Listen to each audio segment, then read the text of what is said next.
as Kashmir.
ख़वातीन हज़रात अस्सलाम वालेकुम, मैं हूं मंजूर खां और आप देख रहे हैं लाइव फ़ोन इन शो हेलो डीडी। नाज़रीन, जैसा कि आप जानते हैं ये प्रोग्राम एक लाइव फ़ोन इन इंटरैक्टिव शो है जिसमें आप हमेशा अपनी फ़ोन लाइन्स के ज़रिए हमारे प्रोग्राम में शामिल मेहमानों के साथ बराह रास्त बातचीत करते हैं मुख्तलिफ मौज़ूआत पर। नाज़रीन, हमारे आज के इस प्रोग्राम के मेहमान हैं जनाब Basirul Haq Chaudhary, mission director national health mission J&K। नाज़रीन, अगर आप चौधरी साहब से कोई बात करना चाहते हो रिगार्डिंग नेशनल हेल्थ मिशन तो आपके लिए हमारी 2 फ़ोन लाइन्स अवेलेबल है जिनके नंबर्स आपके टीवी स्क्रीन के बॉटम में आपको कॉल करते हुए दिखाई देंगे।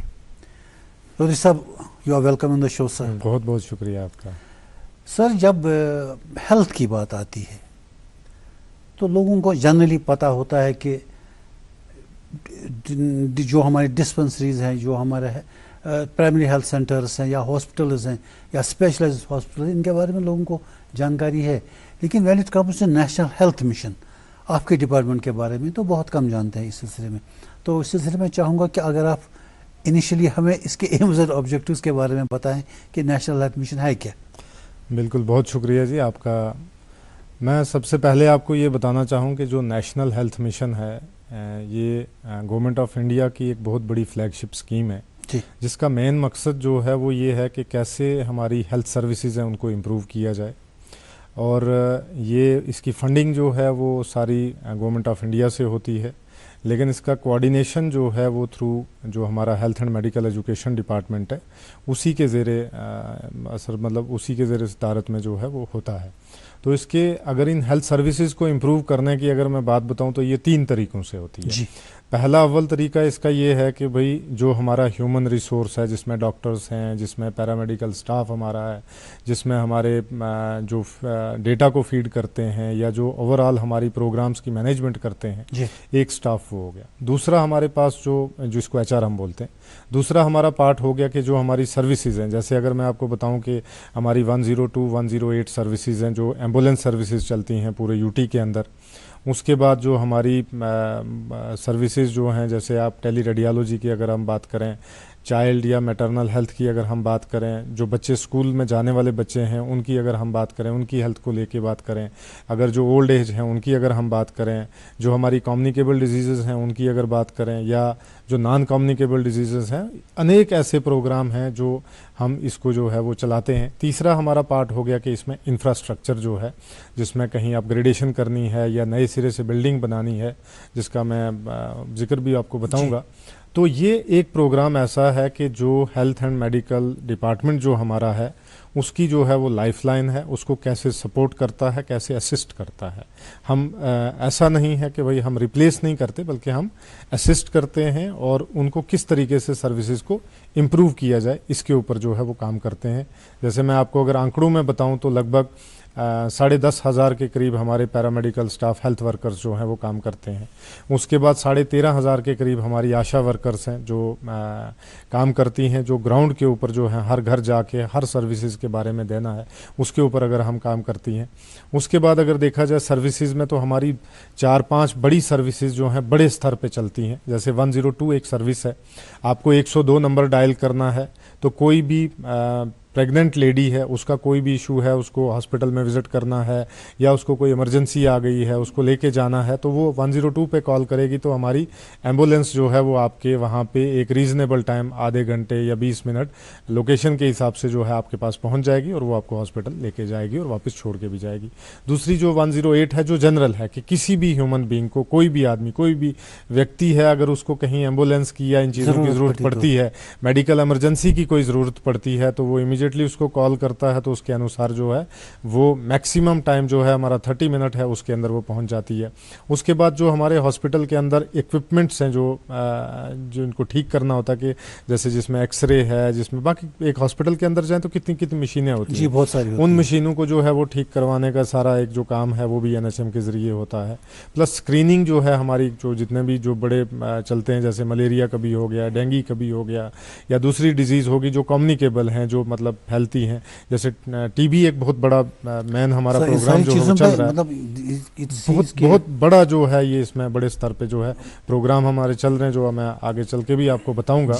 उसके बाद मैं एक चीज़ का और जिक्र करना चाहता हूं कि जो हमारे UT के जितने भी हमारे सामीन जो इस समय सुन रहे हैं, उनके तक ये बात पहुंचनी ज़रूरी है कि ऑनरेबल प्राइम मिनिस्टर ने अभी 800 करोड़ का एक प्रोजेक्ट जो है वो JK UT में जो है वो दिया है, पूरे देश में चल रहा है, जिसमें JK UT भी सरे फहरिस्त है, जिसको PM अभीम के नाम से जानते हैं, जो 800 करोड़ का प्रोजेक्ट है, जिसमें हम क्रिटिकल केयर ब्लॉक्स बनाते हैं हर डिस्ट्रिक्ट हॉस्पिटल्स के पास, और प्लस जो हमारे टर्शरी केयर जो हैं, चाहे वो GMCs हों, चाहे वो जम्मू का हो या श्रीनगर का हो, या जो नए GMCs हमारे बने हैं या स्कीम्स बना हो, इनमें जो है वो बड़े लेवल पे, प्लस लैब्स जो हैं उसको इंटीग्रेटेड लैब जो हैं वो भी हमारी बन रही हैं। तो ये एक बड़े लेवल का रिफॉर्म और एक बड़े लेवल की सपोर्ट और इंफ्रास्ट्रक्चरल डेवलपमेंट जो है वो इसी नेशनल हेल्थ मिशन के तहत हो रही है। सर ये तो बड़ा, एक हिसाब से देखा जाए तो रेवोल्यूशनरी डिपार्टमेंट है, जो हेल्थ सर्विसेज के लिए बड़ा ज़बरदस्त काम कर माना जाता है।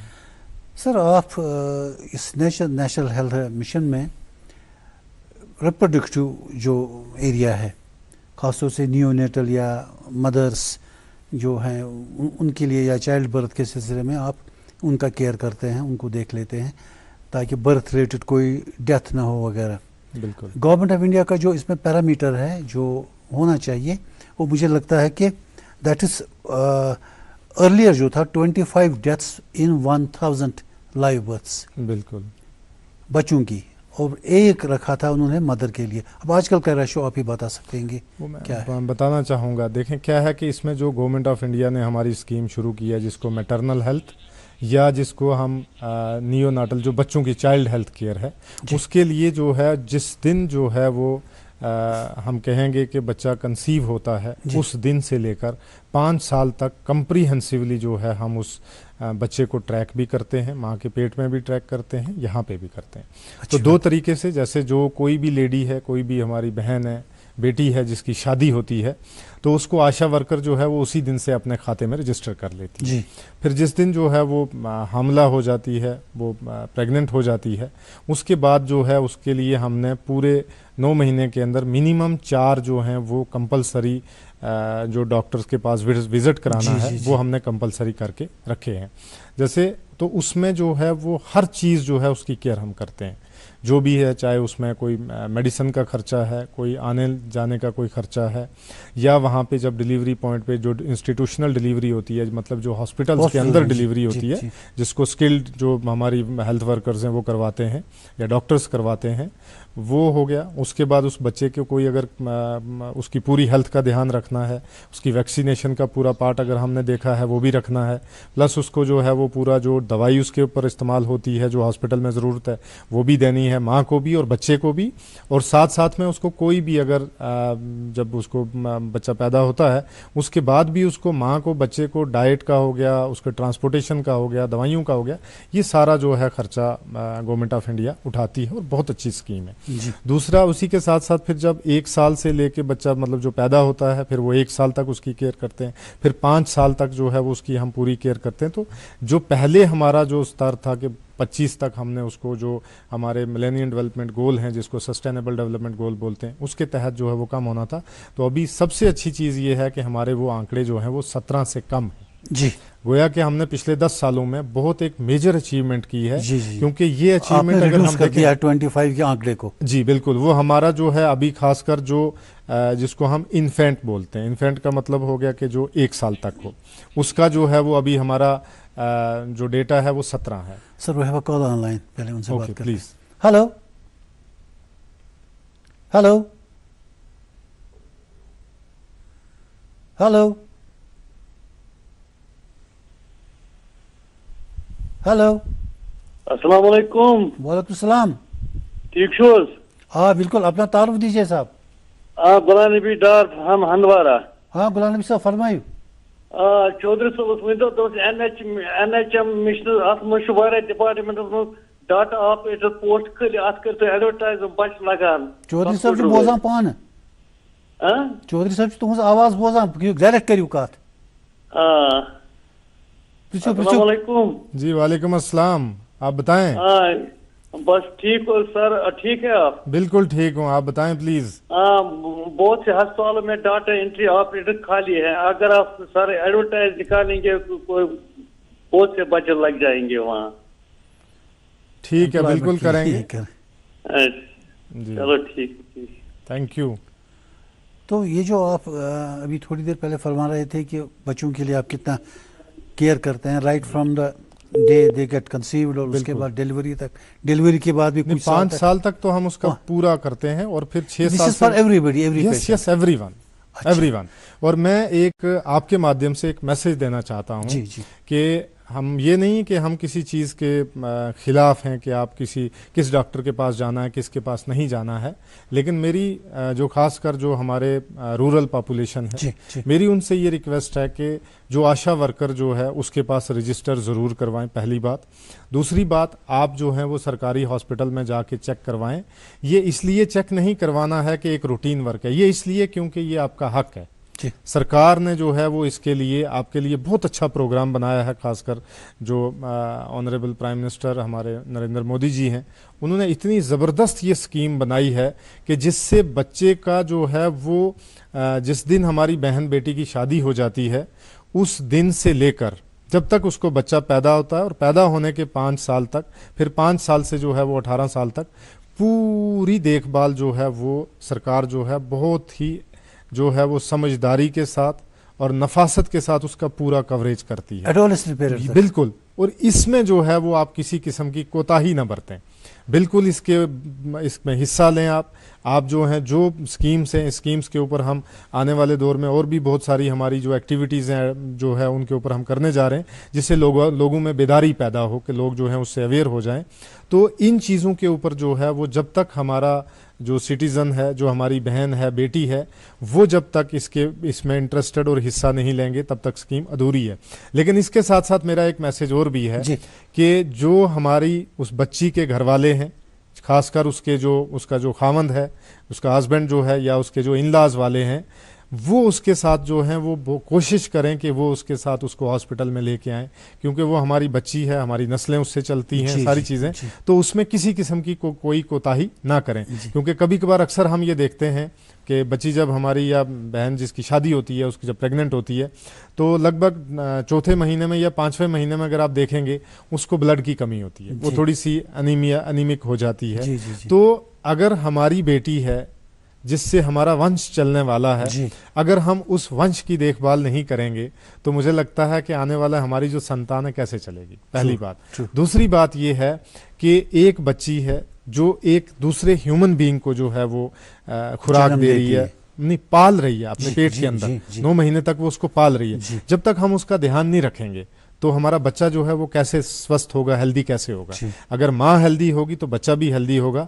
तो ये मेरी जो हमारे सुनने वाले हैं और ख़ासकर पूरी जम्मू कश्मीर यूटी की जितनी जनता है, मेरी उससे बहुत ही जो है वो हम्बल अपील है उनसे कि आप इस चीज़ को इग्नोर मत करें। हम जो है बेटी हमारी होती है, हम बोलते हैं ये आशा का काम है डॉक्टर के पास लेके जाना, ठीक है आशा का काम है, आशा लेके जाएगी, उसका मेन काम एक ऑनरेरियम के तहत वो काम करती है। लेकिन एक खामंद का, एक उसके माँ बाप का या भाई बहन का, सास ससुर का एक बहुत अहम रोल बनता है कि वो उसको लेके जाए। ये जो जननी सुरक्षा प्रोग्राम है या जननी शिशु सुरक्षा प्रोग्राम, बिल्कुल। ये यही तो नहीं है? बिल्कुल इसी के अंदर ये दोनों स्कीमें हैं, जिन स्कीमों के तहत जो है ये सारे जो हमारी फीमेल्स की जो खासकर प्रेग्नेंट लेडीज इसी में कवर होती है पूरी उस यही स्कीम से जिनके अंडर कवर होती हैं। सर, ये जो कम्युनिकेबल डिजीजेज हैं हमारी, जी तो इनको रोकने के लिए आपके पास क्या प्रोग्राम्स हैं? देखिए, इसमें मैं बताऊं कि इसमें सबसे जो अभी हमारा मिशन मोड पे एक प्रोग्राम चल रहा है, जिसमें ऑनरेबल प्राइम मिनिस्टर ने एक विजन दिया पूरे देश को कि कैसे हम टीबी को एलिमिनेशन करेंगे। वो टीबी इरेडिकेशन अलग है, कम्युनिकेबल अलग, ये भी कम्युनिकेबल ये भी है। मतलब टीबी के बारे में इसलिए ये बता रहा हूँ क्योंकि आज के दौर में टीबी जो है वो बहुत आम हो गई है। अच्छा। इसके ऊपर हम ध्यान नहीं देते हैं। इसमें दो चीज़ें थी, अब तो बहुत हमने कोशिश की है। इसमें दो चीज़ें हैं जो हमारी जो जनता सुन रही है वो इस पे ध्यान नहीं देती। सबसे पहले वो ये बोलती है कि मेरा कोई पड़ोसी या मेरा कोई रिश्तेदार या मेरा कोई जानने वाला इसका सुनेगा, वो क्या बोलेगा जी, इसको टीबी है। जी, सबसे पहली बात ये है कि ये एक जानलेवा बीमारी, जी, इसको हमें जानना चाहिए, पहली बात। दूसरी बात, आप ये चीज़ें तब सुन पाओगे ना जब आप जिंदा रहेंगे। करेक्ट। तो जिंदा रहने के लिए जो ही आपको किसी किस्म का कोई सिम्टम या इस चीज़ का पता लगता है, आपको फौरी तौर पे अपनी जो नियरेस्ट जो हमारी हेल्थ सेंटर है, जिसको आर्म्स बोलते हैं, आरोग्य मंदिर जो बोलते हैं, आयुष्मान आरोग्य मंदिर आर्म्स जिसको बोलते हैं, उसमें जाके इमीडिएटली आपको टेस्ट करवा लेना चाहिए, पहली बात। दूसरी बात, ये बिल्कुल फ्री टेस्ट है। इसकी पूरी जितनी भी स्क्रीनिंग है प्लस इसका जो ट्रीटमेंट है, जो इसका इलाज है, वो बिल्कुल मुफ्त है। इसके लिए बिल्कुल भी जो है वो किसी किस्म का संकोच ना करें। क्यों? ये टीबी किसी को भी हो सकती है, वो ब्यूरोक्रेट को भी हो सकती है, वो पॉलिटिशियन को भी हो सकती है, वो डॉक्टर को भी हो सकती है, वो सोशल एक्टिविस्ट को भी हो सकती है, वो बच्चे को भी हो सकती है, वो बड़े बूढ़े को भी हो सकती है। ये कम्युनिकेबल है? यस, बिल्कुल ये कम्युनिकेबल है। इसमें मेजॉरिटी जो हमारा टीबी का जो पार्ट है ये कम्युनिकेबल है। कुछ जो पार्ट हमारा है वो नॉन कम्युनिकेबल भी है, जैसे किसी को स्पाइन की टीबी हो गई, ब्रेन की टीबी हो गई या बोन मैरो की टीबी हो गई, लेकिन उसकी परसेंटेज बहुत कम है। लेकिन इस चीज़ को जो है वो बिल्कुल भी जो है वो हमने नज़रअंदाज नहीं करना है। दूसरी जो चीज़ें हैं जो कम्युनिकेशन में आती हैं, जैसे कुछ पानी के ज़रिए होती हैं, कुछ दूसरी चीज़ों के ज़रिए होती हैं, जैसे कोविड भी चल रहा था इसमें। जी। तो इन चीज़ों के ऊपर जो है वो ज़्यादा से ज़्यादा जो हमारा फोकस रहता है कि ये जब तक आप इसका, क्योंकि कोई भी ऐसी मेडिसिन इस दुनिया में नहीं बनी है जो किसी भी बीमारी को जड़ से ख़त्म कर दे। आपको उसके लिए बिल्कुल जो है वो ध्यान रखना है, समय का जो है वो अनुसार उसके ऊपर ध्यान देना। जैसे मान लो कि आपको टीबी हो सकता है, आप शर्मा के बता नहीं रहे, लेकिन आपको लग रहा है कि मुझे कई दिनों से खांसी हो रही है, मुझे कई दिनों से जो है वो मतलब इस तरीके की कमजोरी, वीकनेस हो रही है, मेरा वेट कम हो रहा है, सिम्टम्स हैं वो ऐसे हो रहे हैं, लेकिन आपको बहुत टाइम से आप सोच रहे हैं कि मैं किसी को बताऊंगा कुछ हो जाए, लेकिन देर हो जाएगी। शायद उस समय फिर आपको दोबारा से उस पर सोचने का ज़्यादा मौका नहीं मिले। तो आपको इमीडिएटली इसके ऊपर सोचना। ये फ्लैगशिप प्रोग्राम है और मैं इसमें दो आंकड़े आपको बताना चाहता हूँ। लगभग जो है 30 लाख के करीब जम्मू कश्मीर के अंदर हमें जो पॉपुलेशन को स्क्रीन करना था, जिसमें हमने लगभग 28 लाख पॉपुलेशन जो है वो स्क्रीन की है, जिसमें लगभग 11,500 के करीब हमारे टीबी के पेशेंट जो हैं वो आइडेंटिफाई हुए हैं, जिनका अभी हमने ट्रीटमेंट शुरू कर दिया है और वो ट्रीटमेंट पे जो है वो चल रहे हैं।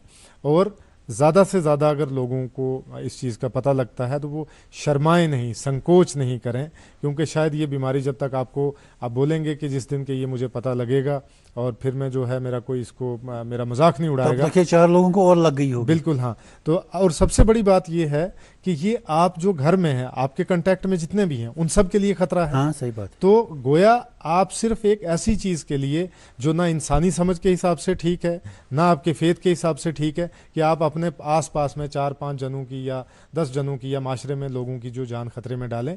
आपका इलाज होगा, आप स्वस्थ रहेंगे, आपका समाज स्वस्थ रहेगा, आपका परिवार स्वस्थ रहेगा। तो इसके ऊपर जो है वो हम बहुत अच्छे से काम कर रहे हैं। मलेरिया पर भी काम कर रहे हैं। बिल्कुल, मलेरिया के ऊपर भी काम कर रहे हैं, लेकिन इस बार मलेरिया के केसेस हमारे जो हैं वो कम हुए हैं पिछले साल की बनिस्बत। डेंगू के केसेस जो हैं वो खासकर हमारी जो जम्मू की डिस्ट्रिक्ट्स हैं, जैसे जम्मू हो गया, जैसे सांबा कठुआ हो गया, इन एरियाज़ में जो है वो है, और कुछ श्रीनगर के भी कुछ ब्लॉक्स हैं, डिस्ट्रिक्ट्स हैं जिनमें ये चीज़ें हैं। लेकिन इस बार हमारे केसेस कम आए, लगभग 1750 के करीब अभी तक केसेस जो हैं वो आए हैं हमारे पास। जी सर, ये जो हमारे जो हेल्थ फैसिलिटीज़ जो हैं, इनको स्ट्रेंथन करने के लिए भी कुछ काम करते हैं? बिल्कुल करते हैं। इसमें हमारे दो जैसे डिस्ट्रिक्ट हॉस्पिटल से लेकर जो छोटे से छोटा सब सेंटर है, जिसको जो हम आयुष्मान आरोग्य मंदिर जो बोलते हैं, आम सेंटर जो बोलते हैं, उसमें जो है हम एक हमारी क्वालिटी असेसमेंट जो है वो होती है, उसके तहत उसमें छोटी मोटी जो भी चीज़ें हैं वो सारी पूरी करते हैं। और उसके साथ साथ जो हमारे ब्लॉक्स में जहाँ पे इंफ्रास्ट्रक्चर की कमी है, तो जो पीएम अभीम है उसके अंतर्गत जो है पूरे JKUT में 287 हमारे पास BPHUs, जो हमारे पास जो ब्लॉक लेवल पे जो प्राइमरी हेल्थ सेंटर बनने हैं, यूनिट्स बनने हैं, वो जो हैं 287 बन रहे हैं, जिस पे लगभग 250 के करीब जो हैं जिनके ऊपर काम स्टार्ट हुआ है, जिसमें लगभग 50 के अराउंड जो हैं वो हमारे कंप्लीट होने जा रहे हैं इस मंथ में। और मार्च 26 तक हमारा प्लान है कि उन 287 को कंप्लीट किया जाए, जहां जहां पे इंफ्रास्ट्रक्चर की कमी है उसको दूर किया जाए और ताकि हेल्थ सर्विसेज को इम्प्रूव किया जाए। और उसके साथ साथ ही जैसे आपने बोला, अभी हमारे जो क्रिटिकल केयर ब्लॉक्स हैं जो पीएम अभीम के तहत हम बना रहे हैं, 50 बेड की वो कैपेसिटी वाला बेड है, 50 बेडेड क्रिटिकल केयर ब्लॉक उसको बोलते हैं, जिसके अंदर जो है डिस्ट्रिक्ट हॉस्पिटल्स के अंदर ही जुड़ा है, जिसमें 2 हमारे जो हैं 100 बेडेड हैं, एक बडगाम डिस्ट्रिक्ट हॉस्पिटल के साथ, एक GMC जम्मू के साथ। तो इसका मेन एम ही यही है कि जो हमारे पेशेंट क्रिटिकल होते हैं या जिनको बहुत एडवांस लेवल ऑफ ट्रीटमेंट जो है वो मिलना चाहिए, उसके लिए जो है ये मिलेगा। और इसका भी हमारा टारगेट ये है कि ये सारे डिस्ट्रिक्ट्स में हमने शुरू किए हैं और मार्च 2026 तक हमारी कोशिश है कि इसमें से हम 80% कंप्लीट करें, उनको फंक्शनल बनाएं। वसीम साहब, इंफ्रास्ट्रक्चर की जो आप बात कर रहे थे, इंफ्रास्ट्रक्चर एक तो होता है बिल्डिंग्स का इंफ्रास्ट्रक्चर, दूसरा होता है कि जो वहाँ पर मशीनरी वगैरह डायग्नोस्टिक इक्विपमेंट लगता है वो, बिल्कुल। तीसरा ये है कि ह्यूमन रिसोर्स भी चाहिए। इस ह्यूमन रिसोर्स के बारे में जहाँ तक हमारी इंफॉर्मेशन है, हमारे जो हॉस्पिटल्स हैं या ओवरऑल जो हमारी UT की फैसिलिटीज़ हैं इंफ्रास्ट्रक्चर के मामले में, हॉस्पिटल्स की, अब उसमें अभी प्रॉब्लम है, इंफ्रास्ट्रक्चर ह्यूमन रिसोर्स की कमी है।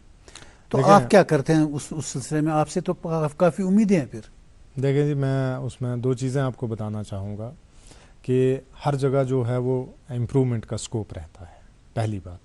दूसरी बात ये है कि आप ये देखें कि पिछले 10-15 सालों में लगभग जो है वो 10,500 के करीब हमारे पास मैन पावर है जो स्किल्ड हैं, जिसमें कंसल्टेंट्स, डॉक्टर्स कंसल्टेंट्स भी आते हैं, मेडिकल अफसर भी आते हैं, आयुष के डॉक्टर भी आते हैं, MLHPs भी हमारे पास आते हैं, प्लस जो पैरामेडिकल स्टाफ है वो भी डिफरेंट कैटेगरीज़ के लोग आते हैं। जैसे अभी कॉलर्स ने कहा कि डेटा एंट्री ऑपरेटर हैं, इनकी बात आती है तो ये भी हमारे पास काम करते हैं।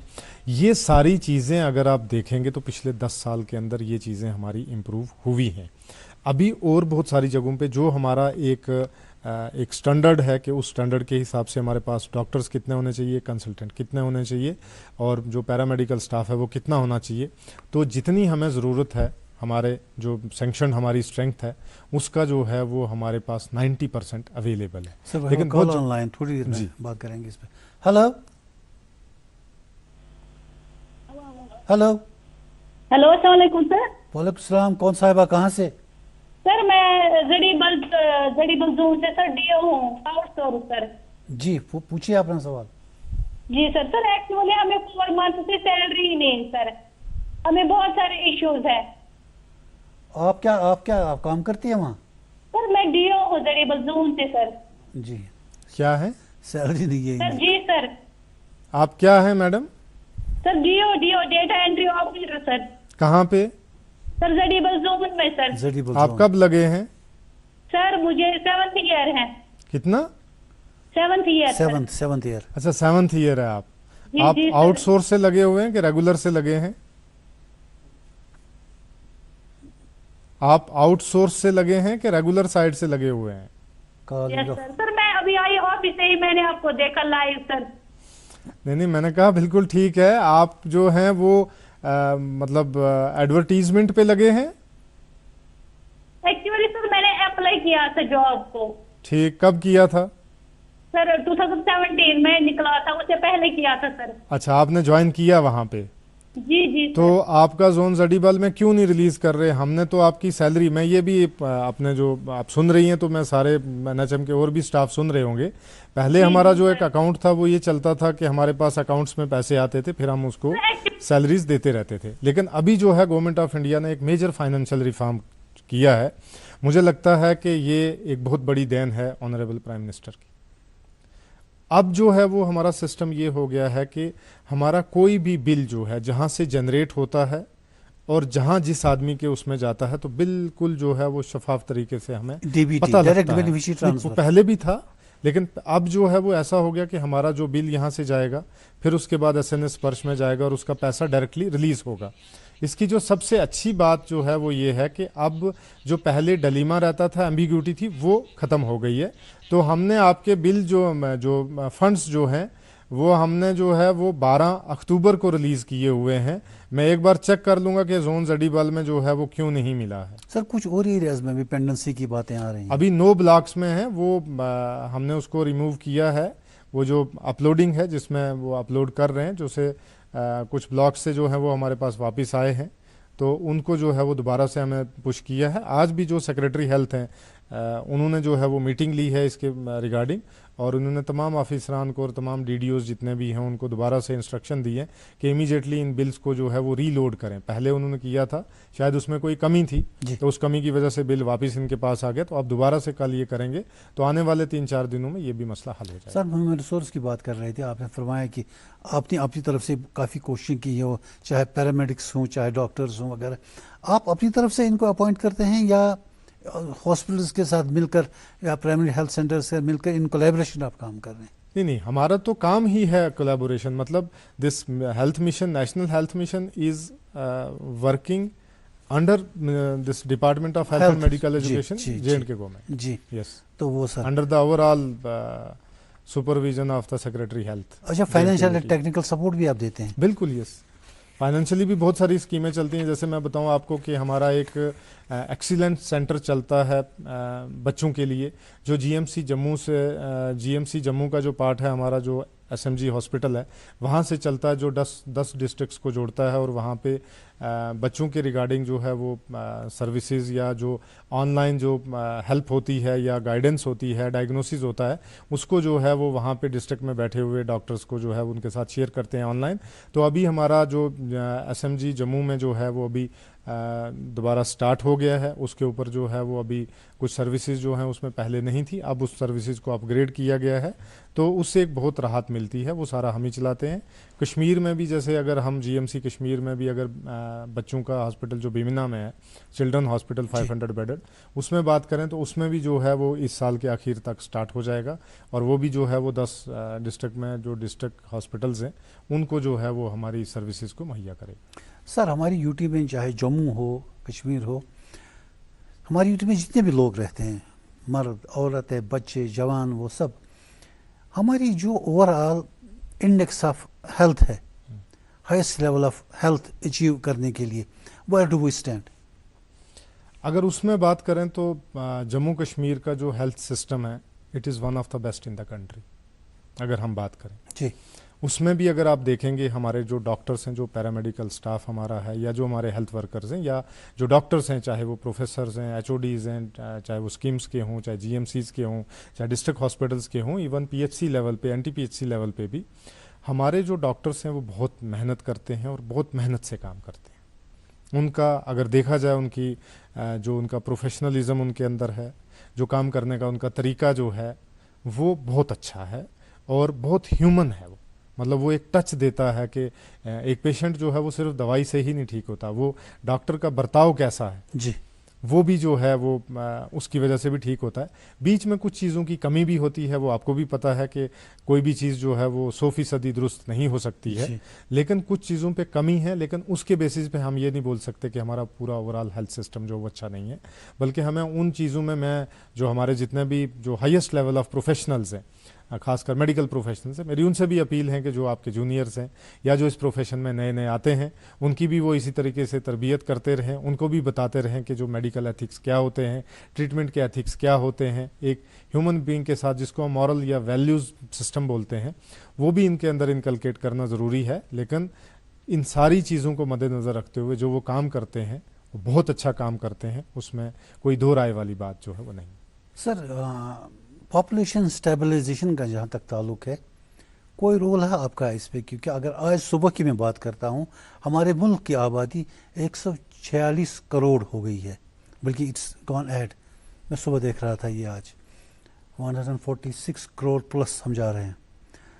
तो एक साइड से ये है, दूसरा ये है कि जो हमारे यहाँ प्रेस में या मीडिया में पिछले कुछ सालों से खबरें छप रही हैं, खबरें आ रही हैं, उसमें एक बात का तरफ इशारा दिया जाता है कि हमारे यहाँ जेंडर जो है वो डिस्टेबलाइज हो रहा है, सेक्स वो रेशो। हाँ, सेक्स रेशो में प्रॉब्लम है। देखें, मैं अगर आपको बात बताऊं कि पॉपुलेशन ग्रोथ की अगर हम बात करें तो जम्मू कश्मीर यूटी जो जिस हिसाब से होनी चाहिए कि कैसे हमारा रिप्लेसमेंट लेवल क्या होता है, हमारा ग्रोथ रेट क्या होता है, उसके हिसाब से देश के one of the best UTs में आता है। जो गोल हैं हमारे के जो रिप्लेसमेंट लेवल है जो पूरे देश में 2.1% होना चाहिए, तो हमारी यूटी ने लगभग वो अचीव किया है। अभी उसकी पब्लिकेशन भी जो है वो गवर्नमेंट ऑफ इंडिया के द्वारा होगी।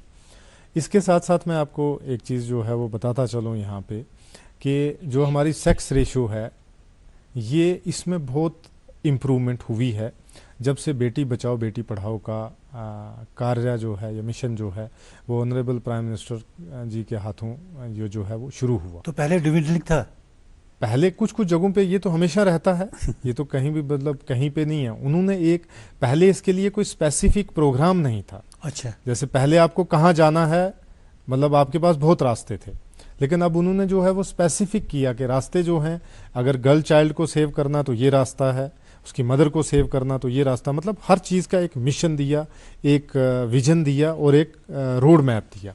उसी के अंतर्गत जो है वो काफ़ी हमारी इम्प्रूवमेंट जो है वो हुई है। इसमें भी दो होती हैं, एक तो चाइल्ड सेक्स रेशो बोलते हैं जिसको 0 to 6 होती है और दूसरी 6 से अबव होती है। तो जम्मू कश्मीर की जो सेक्स रेशो है ये अभी पिछले 10 सालों में काफ़ी इम्प्रूव हुई है। मतलब पहले से लगभग 12-15 पॉइंट जो हैं वो इंक्रीज़ हुए हैं चाइल्ड में भी, और जो ओवरऑल है उसमें भी इंक्रीज़ हुआ है। So we have a call online. Hello hello, अस्सलाम वालेकुम। वालेकुम सलाम। कौन साहब, कहाँ से? मैं मुश्ताक अहमद सोफी हंदवारा से बोल रहा हूँ। जी मुश्ताक साहब, सवाल पूछिए। जी बशीर साहब से बात करनी है। बशीर साहब अस्सलाम वालेकुम। जी वालेकुम सलाम। बताएं जी मुश्ताक साहब। जी सर, मुझे आपसे गुजारिश करनी थी कि आप जो NHM में ले रहे हैं, हर एक जगह पे मेडिकल ऑफिसर ले रहे हैं वहां से, बट आप उसमें MBBS सारे ले रहे हैं, लेकिन BDS या MDS के लिए कोई पॉलिसी उसमें नहीं है। जैसे कि मेरी बेटी ने MDS किया है, पिछले 12 साल से वो घर पे बैठी हुई है, कहीं जगह पे कोई पोस्ट नहीं है, न कोई एडवर्टाइजमेंट है। अब एक आज थी कि आप वहां से मेडिकल ऑफिसर ले रहे थे, तो उनके लिए पॉलिसी होनी चाहिए थी कम से कम मेडिकल MDS के लिए जिन्होंने MDS किया है। ये एक आज आपसे थी कि कम से कम उनको अकोमोडेट किया जाए, वरना वो मतलब ना ओवरएज हो जाएंगे सर। बहुत अच्छा सवाल आपने, बड़ा अच्छा कंसर्न जो है मुश्ताक साहब आपने रेज किया है। तो हमारे पास है, तो अब हम कोई भी पॉलिसी जो है वो बनाएंगे, कोई भी प्लान करेंगे, तो आपकी सजेशन को मद्देनज़र रखते हुए हम कोशिश करेंगे कि क्या इसमें कर सकते हैं, ज़रूर करेंगे। सर कुछ साल पहले की बात करता हूँ कि काफ़ी सारा स्ट्रेस दिया जाता था कि फैमिली प्लानिंग पे, जी, पॉपुलेशन कंट्रोल। लगता है कि अब उतना ज़्यादा नहीं है, क्योंकि बड़ी तशहीर हुआ करती थी, अब उतनी ज़्यादा तशहीर नहीं होती। इसमें मैं आपको 2 चीज़ें बताऊंगा कि ये जो फैमिली, हमारा एक पूरा डिपार्टमेंट है जिसको directorate of health and family welfare, अगर आप भारत सरकार की मिनिस्ट्री का भी नाम जानेंगे तो उसका नाम भी यही है, ministry of health and family welfare. तो फैमिली वेलफेयर पे सिर्फ ये नहीं है कि फैमिली वेलफेयर सिर्फ इस चीज़ से नहीं है कि आपको कितने बच्चे पैदा करने हैं, जी, सिर्फ इसी पे ही ध्यान नहीं देती है। वो आपका ध्यान, जो मैंने स्कीम्स के बारे में आपको बोला कि जब हमारी किसी भी बहन या बेटी की शादी होती है तो उसके कंसीव करने से लेकर जो है जब तक वो स्वस्थ तरीके से बच्चे को जन्म नहीं देती है, अपने घर वापस नहीं जाती, बच्चा स्वस्थ नहीं रहता, तब तक हम उसका पीछा छोड़ते नहीं। तो पहले स्लोगन हुआ करता था, हम बिल्कुल, हमारे दो। हाँ बिल्कुल वही बात बता रहा हूँ। अब जो है वो बहुत चीज़ें जो हैं वो बदली हैं, जिसमें अगर हम कहेंगे तो तालीम का भी एक लेवल है जो बदला है, कि जिसमें जो हमारे शादीशुदा जोड़े हैं उनके अंदर भी शऊर हुआ है कि हम बच्चों को किस तरीके से जो है वो उनकी तरबियत अच्छे तरीके से कर पाएँ। पहली बात तो ये हो गई। दूसरी बात जो है वो ये है कि किस तरीके से इन चीज़ों के ऊपर जो है वो फोकस हुआ। जैसे अगर हम देखेंगे तो पढ़ाई का स्तर भी जो है वो बढ़ा है जी, लोगों की अवेयरनेस भी बढ़ी है, जो सोशल मीडिया है इसकी वजह से भी लोगों को बहुत सारी चीज़ें देखने को मिली हैं, प्लस आने वाले दौर में जो हमारी स्कीम्स है इसका भी बहुत जो है वो लाभ और ग्राउंड लेवल तक ये पहुंची हैं। गोया सिर्फ इसी पे ही फोकस नहीं, ओवरऑल कंप्रीहेंसिवली जो यूनिवर्सलाइजेशन ऑफ हेल्थ है हमारा, तो family planning is also part of that. तो उसको जो मद्देनज़र चलते हुए उसकी जो अवेयरनेस है, मुझे लगता है उसका भी असर है। और ये कंप्रीहेंसिव प्रोग्राम है, वन ऑफ द पार्ट भी है। जो पहले सिर्फ यही प्रोग्राम हुआ करता था जिसमें चलता था, अब जो है इसको कंप्रीहेंसिवली यूनिवर्सलाइजेशन ऑफ हेल्थ के साथ भी जोड़ दिया है। तभी इसके बारे में जो है अगर आप देखेंगे भी तो हमारा रिप्लेसमेंट लेवल भी अच्छा है। वजीर साहब, we have a call online please. Hello hello hello जी। हाँ यार, मैं इनके भट्ट बोल रहा हूँ। जी जी भट्ट साहब। हाँ आदाब। मैं ये नेशनल हेल्थ मूवमेंट क्या है मिशन के बारे में कहना चाहता हूँ, जो आपका ऑफिशियल गेस्ट है। जी जी। हाँ, मैं ये कहना, मैंने सुना नहीं हुआ ऐसे टीवी आजकल बंद है, तो मैं ये भी कहना हूँ कि जो आयुष्मान कार्ड बना रहे हैं नेशनल लेवल पर या स्टेट लेवल पर या यूटीआई लेवल पर, ये बहुत बड़ी अच्छी चीज है। कॉन्शियस है आज तो गवर्नमेंट अच्छी सुविधा दे रहे हैं पब्लिक को, मगर ऑन ग्राउंड कहीं कहीं बट डिफिकल्टीज आती है नेशनल हेल्थ मिशन में। कहीं कहीं तो ठीक है, कई स्टेटों में कहीं कुछ है, मगर कई इसमें शिकायत भी कर रहे हैं patients nationally that they are not reaching us in 100%। कुछ में कुछ प्रॉब्लम्स फेस कर रहे हैं। What the matter, even though they have Ayushman cards और golden cards, but they are face problem. मैंने ये भी पढ़ा कि जम्मू में बहुत ये नेशनल मिशन अगर है, ठीक है, बहुत अच्छा काम कर, उसमें कैंसर की एक वहाँ हॉस्पिटलों में बहुत बढ़ रहा है, क्योंकि है कर रहे हैं काम, मगर it is in very it is serious question कि जम्मू हॉस्पिटलों में मैंने पढ़ा है पेपर पर, there is cancer, breast cancer, liver cancer, abdominal cancer that is on the rise. उसके लिए भी क्या मिशन कर रहा है national mission throughout India and especially in our Jammu and Kashmir, it should be taken into account so that the public should be aware. And this Ayushman card के बारे में, गोल्डन कार्ड के भी मारे कुछ बोलिए कि कहीं कहीं 90% is good but 10% are complaining about it. Thank you. चलिए, अच्छी बात। बहुत बहुत शुक्रिया भट्ट साहब, आपने बड़ा अच्छा कंसर्न जो है वो thank you sir, thank you sir. बहुत अच्छा कंसर्न आपने जो है वो बताया। इसके ऊपर ज़रूर हम काम करेंगे। देखें, मैंने पहले भी जिक्र किया आपसे कि इम्प्रूवमेंट का स्कोप तो हर जगह रहता है। जो बात इन्होंने की आयुष्मान भारत की, और उसके बाद जो बात की जो कैंसर्स को लेके है, ये मैं बिल्कुल बहुत अच्छा ये पार्ट, कल ही मेरी जो जीएमसी के प्रिंसिपल हैं जम्मू डॉक्टर आशुतोष जी, उनसे मेरी बात हो रही थी। तो इसके ऊपर जो है वो हम बैठ के काफ़ी चीज़ों के ऊपर जो है वो हम काम कर रहे हैं। और हमारा नॉन कम्युनिकेबल डिजीज़ में कैंसर स्क्रीनिंग भी एक कंपोनेंट है, जिसमें हम डिस्ट्रिक्ट वाइज जो है वो कर रहे हैं। लेकिन जैसे इन्होंने बताया कि जम्मू में या दूसरे डिस्ट्रिक्ट्स में या श्रीनगर कश्मीर के कुछ डिस्ट्रिक्ट्स में इसको हम कैसे इम्प्रूव करेंगे, तो ये आने वाले 10-15 दिनों में हम एक लाएमल तैयार कर लेंगे जिसको और अच्छे से इसको कैसे इम्प्रूव किया जाए। और ख़ासकर हमारे वर्दी चीफ सेक्रेटरी जी अटल डुल्लू जी हैं, सर हैं, तो उन्होंने काफ़ी अच्छे से इस चीज़ को जो है वो मॉनिटर किया, क्योंकि वो खुद हेल्थ सेक्रेटरी रहे हैं यहाँ पे, तो उनको इन चीज़ों के बारे में बहुत पता भी है और उन्होंने इन चीज़ों के ऊपर बहुत मेहनत की। जो अटल डुल्लू सर ने जो इसके हेल्थ डिपार्टमेंट के और ख़ासकर जो नेशनल फ्लैगशिप स्कीम्स हैं हमारी, उनके ऊपर जो मेहनत की है, उसकी उनकी रिसेंटली हमारा एक रिव्यू भी हुआ, उसमें भी उन्होंने ये डायरेक्शन दी कि ये जो चीज़ें जो आ रही हैं जिसमें आम आदमी को कोई तकलीफ़ नहीं होनी चाहिए, इसको इम्प्रूव कैसे करेंगे, इसके ऊपर काम करें। तो उसके ऊपर हम काम कर रहे हैं। मुझे लगता है आने वाले 10-15 दिनों में आपको एक मेजर इसमें चेंज दिखेगी। दूसरा पार्ट आयुष्मान भारत कार्ड का है, तो हमारे सरकारी जो हॉस्पिटल्स हैं या जो डिफाइंड हैं जहाँ क्योंकि ये कैंसर का कहीं भी इलाज जो है वो टर्शरी हेल्थ केयर में ही होता है, जैसे जीएमसीज हो गई हमारी, और साथ ही जैसे स्कीम्स हो गया यहाँ पे भी बाकी जीएमसीज में, और प्लस जो है कुछ हमारे दूसरे पैनल जो हॉस्पिटल्स हैं वहाँ पे भी आयुष्मान कार्ड का इस्तेमाल होता है। कहीं पे अगर नहीं हो रहा है तो हमारी एक हेल्पलाइन है। मैं आपके माध्यम के ज़रिए और ख़ासकर भट्ट साहब का शुक्रिया अदा करूंगा कि उन्होंने ये पॉइंट रेज़ किया। तो हमारी 104 एक हेल्पलाइन है, आप अपना कोई भी ग्रीवांस जो है उस पर 24 घंटे कहीं पे भी उसको दर्ज करा सकते हैं। उसके ज़रिए हम जो है आप तक पहुंच सकते हैं और आपके ग्रीवांस को हल कर सकते हैं। मैं ये दोबारा कहना चाहता हूं कि हमारी 3 हेल्थ सर्विस हेल्पलाइन जो हैं वो बहुत बड़े स्तर पे चल रही हैं, जिसमें पहली जो है 102 है, फिर 108 है और 104 है। 104 का मेन मकसद ही यही है कि अगर पब्लिक का कोई ग्रीवांस हो हेल्थ के रिगार्डिंग तो उसको कैसे हम दूर कर सकते हैं, प्लस उसमें कोई सजेशन भी अगर देना चाहता है तो उसको भी हम इनकॉर्पोरेट कर सकते हैं अगर वो वैल्यूएबल सजेशन है।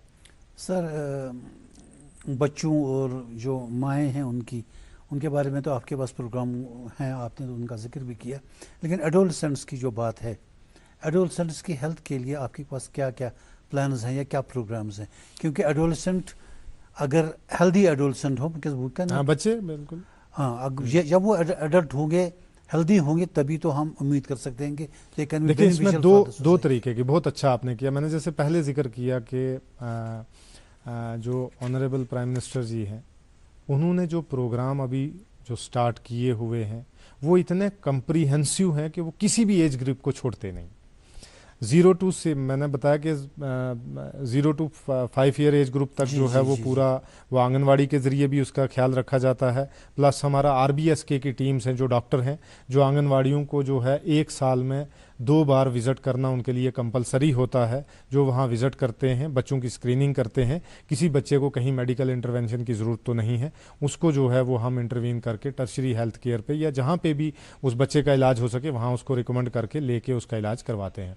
साथ ही साथ में जो हमारा 5 के बाद जो 6 से 18 साल तक के लिए, उसमें भी जो RBSK की टीम है हमारी, हर मेडिकल ब्लॉक के अंदर एक टीम है जिसमें 2 डॉक्टर्स हैं, बाकी पैरामेडिकल स्टाफ है, वो जो है उस स्कीम के तहत उन बच्चों को स्क्रीन करते हैं और उनकी हेल्थ के रिगार्डिंग अगर कोई भी इशू है उसमें वो क्या क्या इंटरवेंशन, मेडिकल इंटरवेंशन हो सकती है, उसको केसेस को वो रिकमेंड करते हैं। थ्रू डिस्ट्रिक्ट हेल्थ सोसाइटी से वो टर्शरी केयर पे जाती है और उसके प्रॉपर जो है वो हम उसके इलाज के लिए जो है वो बच्चों के पैसा जो है वो कंसर्न हॉस्पिटल को जो देते हैं उसका इलाज करवाते हैं।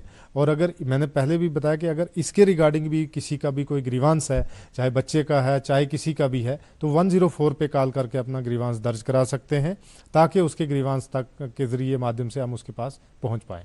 सर एडोलसेंट्स के लिए एक बड़ा कंसर्न ये भी है, हमारे गवर्नमेंट भी इस पर ध्यान दे रही है और समाज भी इस पर बड़ा कंसर्न है, वो है कि हमारे adolescents they are moving slowly towards drugs, psychopathic drugs और नार्कोटिक्स की तरफ जा रहे हैं। तो उनको उस चीज़ से हटाने के लिए या उस चीज़ को से बचाने के लिए कोई इनिशिएटिव? मैं आपको बात बताऊं कि आपने मेरा सबसे पसंदीदा सवाल अभी पूछा है, मैं इस पे आपसे वक्त लेके थोड़ा डिटेल में बताऊंगा। Honourable lieutenant governor Manoj Sinha ji का ये एक मिशन है, मैं इससे पहले DC भी रहा 3-4 डिस्ट्रिक्ट्स के अंदर। उनका एक मिशन था कि कैसे इस नशे की लत से नौजवानों को दूर किया जाए जी। इसके लिए जो है वो 3 किस्म की स्ट्रेटजी हमारे पास है।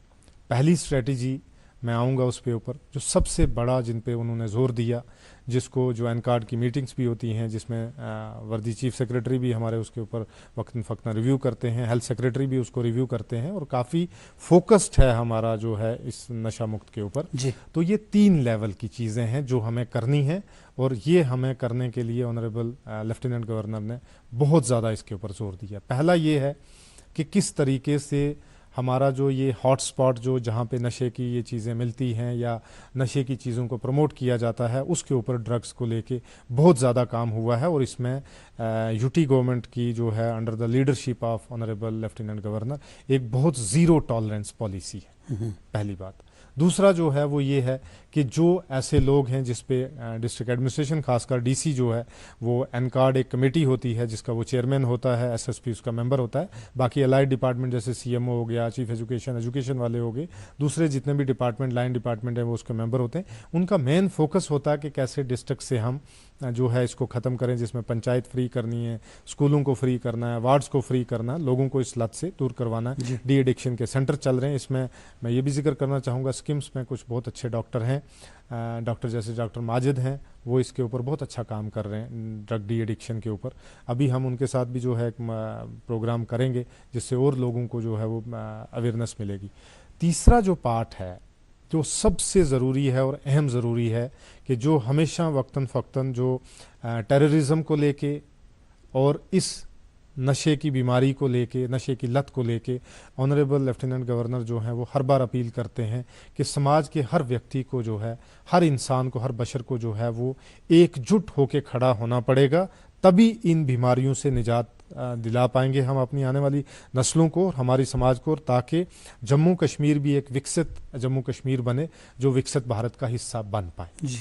इसके लिए फैमिली का पार्ट, जो फैमिली का रोल है, उस रोल को इस दुनिया में कोई रिप्लेस नहीं कर सकता। ट्रू। जैसे आप जानते हैं कि बचपन से हम ये पढ़ते आए कि आपकी परवरिश कैसी हुई है। वो परवरिश का मतलब ये नहीं है कि आप खाते क्या हैं, पीते क्या हैं, सिर्फ यही नहीं है।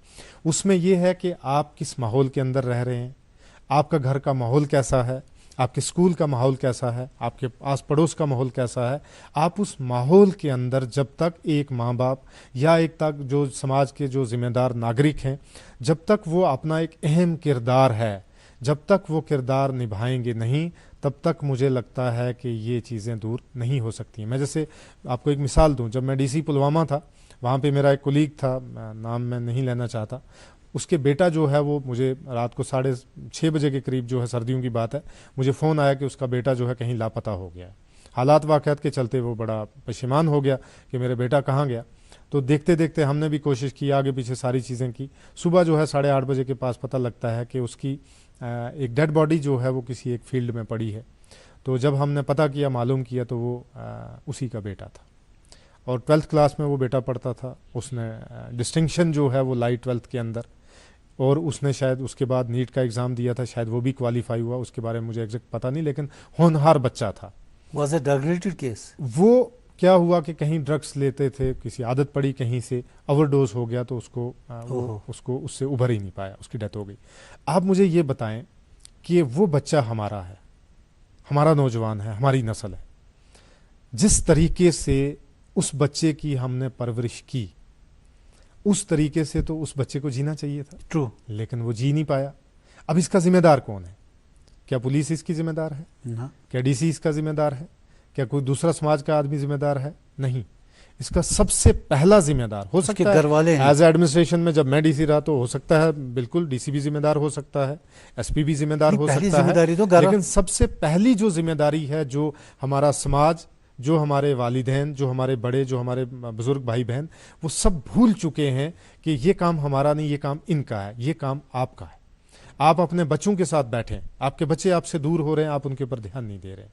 आप बच्चों के साथ आप अगर ज़्यादा नहीं करते हैं, ये सारी चीज़ें जो आज के दौर में एकदम से सारी चीज़ें ज़ीरो नहीं हो सकती, ठीक नहीं हो सकती, लेकिन आप जो है अगर अभी से स्टार्ट करेंगे कि कम से कम आप जो है, चाहे वो नाश्ता हो, दोपहर का खाना हो या रात का खाना हो, कम से कम जो है एक टाइम पे आप सारे जुड़ के एक साथ खाना खाएं, उसके ऊपर डिस्कस करें, इंटरेक्ट करें। आपके बच्चे के जो है वो क्या इशू है। हो सकता है आपके बच्चे को बड़ी प्रॉब्लम हो, वो आपको बताना चाह रहा हो, लेकिन आपके पास समय नहीं है। अगर वो आपसे बात भी करना चाहते हैं, आपका बिहेवियर ऐसा है कि आप उसको बोलते हैं कि तेरा यही काम है, देखो ये जो बाप है वो माँ पे इल्ज़ाम लगाता है, माँ जो है बाप पे इल्ज़ाम लगाती है, ये तेरे बच्चे हैं।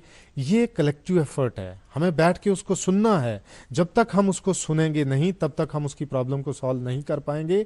और हमारी इसी आना में हमारा एक चिराग जो है घर का, वो बुझ जाता है सिर्फ इस आना में कि ये कसूर किसका है। बल्कि कसूर देखा जाए ये इज्तिमाई कसूर है, ये हमारा मिल के कसूर है। मुझे लगता है मैं इस आपके माध्यम से मैं अपनी पूरी यूटी के नौजवानों से, खासकर जो माँ बाप हैं, जो पेरेंट्स हैं, उनसे मैं ये एक पुरजोर अपील करना चाहता हूँ कि ये आपकी ज़िंदगी बहुत खूबसूरत है, ये इतनी हसीन ज़िंदगी है, इसको बर्बाद मत करें। अगर किसी चीज़ में कोई है इस दुनिया में, सिर्फ मौत का कोई इलाज नहीं। जी।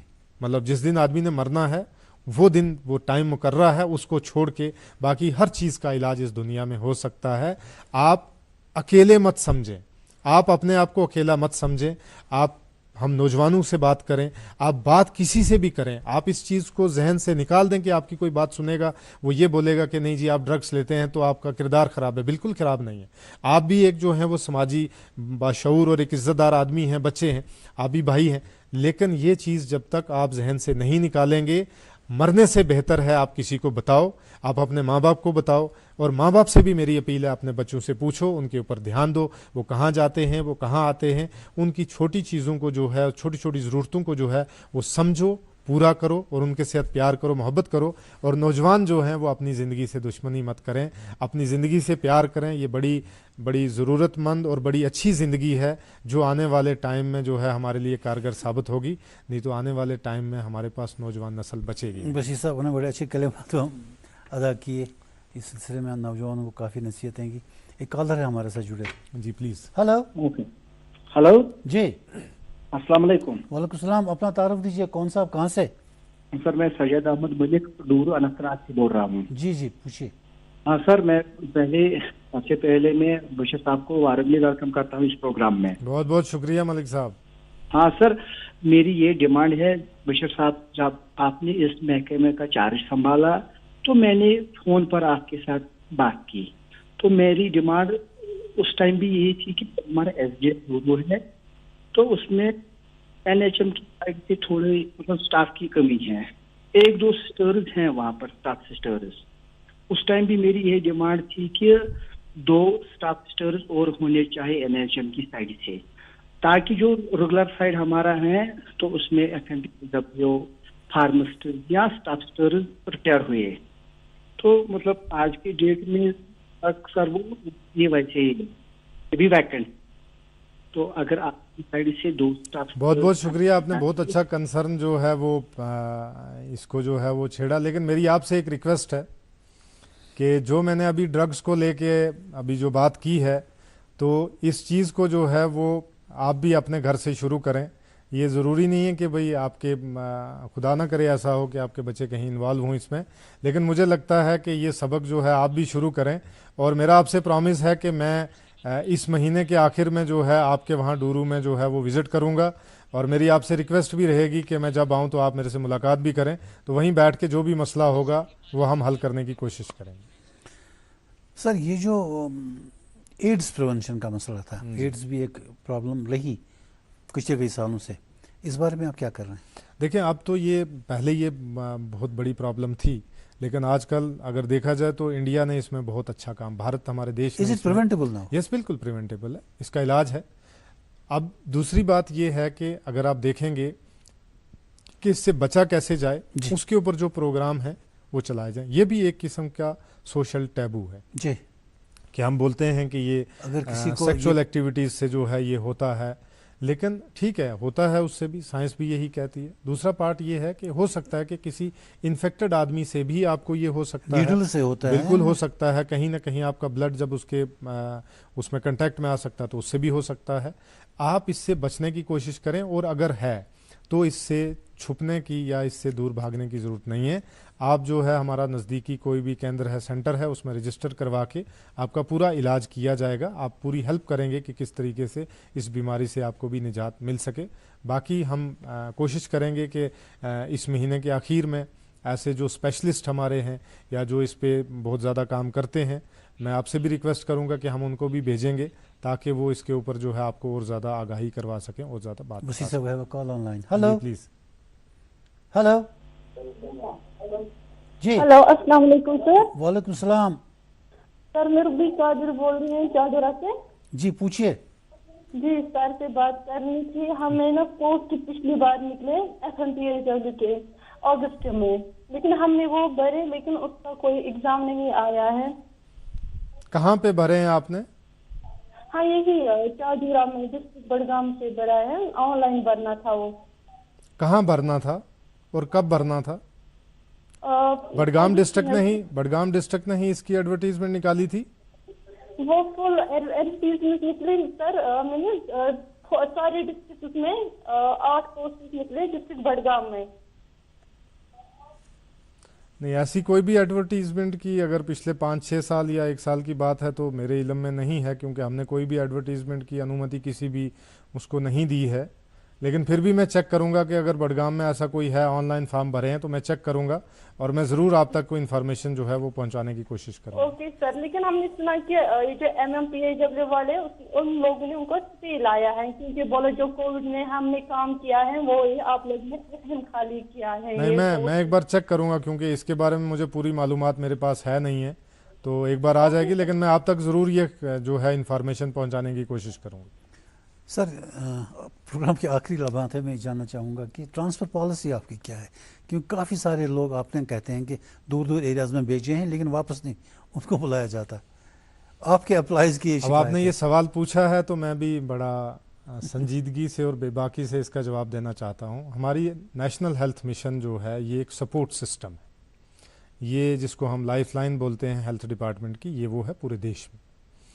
तो हमने जो भी हेल्थ वर्कर जहाँ जहाँ जिसकी पोस्टिंग की है या जिसकी पोस्टिंग जहाँ जहाँ पे है, ये उन्हीं पोस्टों के अगेंस्ट में लगे हुए हैं। हमने वो एडवर्टीज़मेंट, मिसाल के तौर पे हमने अगर कुपवाड़ा में किसी आदमी को लगाया है तो हमने एडवर्टीज़मेंट भी कुपवाड़ा की है जी। अगर हमने उसको कहीं दूर दराज जो है करना में या गुरेज में लगाया है तो हमने एडवर्टीज़मेंट भी गुरेज की या करना की ही की है। जी जी तो वो जो एप्लीकेंट हैं वो अपनी मर्जी से लगे हैं, नॉन ट्रांसफरेबल पोस्ट है। हाँ, कुछ उसमें जैसे अभी रिसेंटली एक मेरे पास हमारी एक हेल्थ वर्कर है हमारी, तो उसको कहीं सीए जो है वो कैंसर कहीं डिटेक्ट हुआ है, या ऐसी कोई भी है जिसमें जो बहुत ही जेन्युइन जो केस हो, इंसानियत के नाते कोई केस हो, तो उसके ऊपर हम गौर करते हैं। अदरवाइज़ ये सारी नॉन ट्रांसफरेबल पोस्ट हैं, इनमें कहीं पोस्ट ट्रांसफ़र नहीं होती, क्योंकि हमने एडवर्टीज़मेंट में स्पेसिफिकली किया था कि आपको अगर डॉक्टर लगना है या पैरामेडिकल स्टाफ या हेल्थ वर्कर लगना है तो इसी पोस्ट के अगेंस्ट में लगना है जहाँ से कभी ट्रांसफ़र नहीं होगी, तो वो अपनी मर्जी से लगे। सर कई पोस्ट पर तनख्वाहें आपकी कम है, चाहे आपके आशा वर्कर की थोड़ी सी तनख्वाह, उसको बढ़ाया नहीं जा सकता? ऑनरेरियम है, उसमें भी अगर आप देखेंगे कि हमारा 2000 जो है वो एश्योर्ड मिनिमम है कि 2000 मिलता ही मिलता है, और साथ में स्कीम्स का इंसेंटिव्स जो है वो उस पर हम बहुत ज़्यादा काम कर रहे हैं कि उनको इंसेंटिव भी मिलता है। तो टोटल मिला के अगर इंसेंटिव्स की भी बात करें तो महीने का 7-8 हज़ार रुपया जो है वो उनके खाते में जाता है। सर पैरामेडिक्स की भी कुछ शिकायतें हैं, जैसे बाकी जगहों पर तो महाराष्ट्र वगैरह में बड़ी है, लेकिन आपने नहीं बढ़ाई अभी? नहीं, उसमें क्या है कि वो मतलब ये एक पॉलिसी होती है, पॉलिसी बनती है, तो मुझे लगता है कि सरकार गौर करेगी उस पर।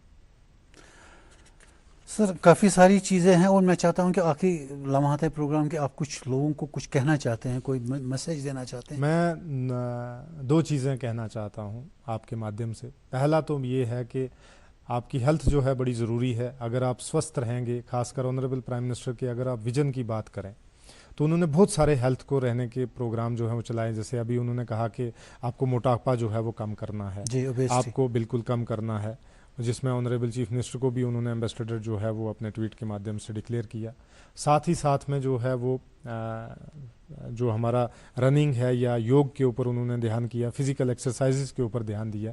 तो मुझे लगता है कि आपको कोई भी एज ग्रुप हो, देखें मैं तो ये मानता हूँ कि age is just a number, कोई भी एज ग्रुप हो उसमें आपको अपनी फ़िज़िकल एक्टिविटीज़ को बहाल करना चाहिए, कुछ ना कुछ एक्टिविटीज़ आपको करते रहना चाहिए। और दूसरी चीज़ है आपको अच्छा खाना खाना चाहिए, चाहे आप थोड़ा ही खाएं लेकिन अच्छा खाना खाएं जिससे आप स्वस्थ रहें। और अगर आप स्वस्थ रहेंगे तो मुझे लगता है कि जो दवाइयों पे पैसे खर्चने हैं वो अपने खाने पे खर्चें, ताकि जो है आप स्वस्थ रहें और ताकि हमारा देश स्वस्थ रहे। सर एक बहुत दूसरा सजेशन मैंने आपको देनी थी, हेल्थ कार्ड्स क्यों नहीं करते आप इशू? मतलब हर व्यक्ति के लिए, हर शख्स के लिए, जिसमें कम से कम उसके हेल्थ से रिलेटेड बेसिक इन्फॉर्मेशन दर्ज। बिल्कुल, बहुत अच्छी बात है ये आपने जो बताया है। इसके ऊपर हम काम कर रहे हैं कि हमारा जो है एक सेहत ऐप जो है वो हमने डेवलप की है। प्लस हमारा पास ये जितना भी रिकॉर्ड है जिसको हम आबा आईडी बोलते हैं, वो आईडी जो है हर आयुष्मान भारत कार्ड जिसके पास है उस कार्ड के बेसिस पे वो जनरेट होती है और उसमें सारा रिकॉर्ड उसका रहता है। तो मेरी जो है वो पूरी आवाम से, जिनके पास ये कार्ड है, और सबके पास ही कार्ड, ये फैमिली में तो हर आदमी के पास ये कार्ड है ही है, एक आदमी के पास तो मिनिमम है ही है, उसमें जो है जिनके पास नहीं है वो बनवा सकते हैं। बिल्कुल बनवाएं और आज ही बनवाएं, इसमें देरी ना करें। जी। इतनी बड़ी स्कीम जो है वो लॉन्च की है भारत सरकार ने। किसी पेशेंट को बेहोशी की हालत में हॉस्पिटल लिया जाए, ये कार्ड तो कम से कम बेसिक इन्फॉर्मेशन। बिल्कुल, हाँ बिल्कुल है, बिल्कुल होती है वो सारी इन्फॉर्मेशन, उसके ऊपर काम कर रहे हैं। इसमें अभी आने वाले आप 1 साल में देखेंगे मेजर काम जो है वो इसमें होगा। तो इन चीज़ों को, उस कार्ड का इस्तेमाल करें, साथ ही साथ में अपनी हेल्थ का बहुत ज़्यादा ध्यान रखें। और कोई भी बीमारी हो, चाहे वो टीबी हो, चाहे वो कोई दूसरी बीमारी हो, आपको उसको बताने में या डॉक्टर के पास जाने में किसी किस्म की कोई शर्म या संकोच नहीं होना चाहिए। मुझे लगता है मरने से बेहतर है ज़िंदगी। जी सर, ये जो इंफ्रास्ट्रक्चर के एरिया में हम बात कर रहे थे थोड़ी देर पहले कि कुछ हैवी मशीन्स की ज़रूरत है, डायग्नोस्टिक मशीन्स की कुछ हॉस्पिटल्स में, उसमें आपको बिल्कुल ये कर रहे हैं। मैंने आपको बोला ना कि जैसे जो पीएम अभीम है, मैं 2 मिनट में आपको ये बताऊंगा सारा। जो पीएम अभीम हमारा प्रोजेक्ट है, 800 करोड़ का ये प्रोजेक्ट है, जिसके 2 पार्ट हैं। एक पार्ट तो ये है कि कैसे हम इंफ्रास्ट्रक्चर जो बिल्डिंग कंस्ट्रक्शन है उसको डेवलप किया जाए, जिसमें मैंने आपको बताया कि हमारा जो है वो जो 17 के करीब जो क्रिटिकल केयर ब्लॉक हर डिस्ट्रिक्ट हॉस्पिटल के साथ जो है 50 बेडेड हम बना रहे हैं। साथ ही साथ में उसमें 150 करोड़ का हमारा इसी प्रोग्राम के अंतर्गत जो है उसमें इक्विपमेंट्स जो हैं इन फैसिलिटीज़ में दे रहे हैं, प्लस जो हमारी इंटीग्रेटेड लैब्स हैं उन लैब्स के अंदर हम इक्विपमेंट दे रहे हैं। तो मुझे लगता है कि मार्च 26 तक बिल्कुल हैवी है, MRIs वगैरह, बिल्कुल ये जैसे MRI की अगर हम बात करें तो इसी साल हमने जो हमारी मेडिकल कारपोरेशन है उसको हमने 2 मशीनों का ऑर्डर दिया है, जो 2 मशीनें जो हैं वो जाएंगी। हर जो GMC में कोशिश कर रहे हैं कि एक जो है वो MRI की मशीन जो है NHM की तरफ से जाए। सर हमारी सोसाइटी में आपको लगता है कि माल न्यूट्रिशन की प्रॉब्लम है? अब प्रॉब्लम है, जैसे जो हमारे बच्चे हैं जो हमारा जंक फूड खाते हैं, तो मुझे लगता है कि उसकी वजह से प्रोटीन्स, बेसिक प्रोटीन्स और न्यूट्रिशन की कमी हो सकती है। जी, इसलिए उनको बिल्कुल मैंने इसीलिए बोला ना कि आप स्वस्थ रहेंगे, स्वस्थ तभी रहेंगे जब आप अच्छा खाना खाएंगे, टाइम से खाना खाएंगे। जी। दूसरी बात ये भी है कि अच्छा खाएंगे, अगर टाइम से नहीं खाएंगे तो उसका कोई फायदा नहीं। वसीर साहब बहुत शुक्रिया, आप हमारे प्रोग्राम में तशरीफ लाए और आपने बड़ी अच्छी बातें हमारे नाज़रीन को बताई। Thank you so much for coming. बहुत बहुत शुक्रिया। और नाज़रीन, इसके साथ ही हमारा आज के इस प्रोग्राम का वक्त ख़त्म होता है। इजाज़त दीजिए, खुदा हाफिज़।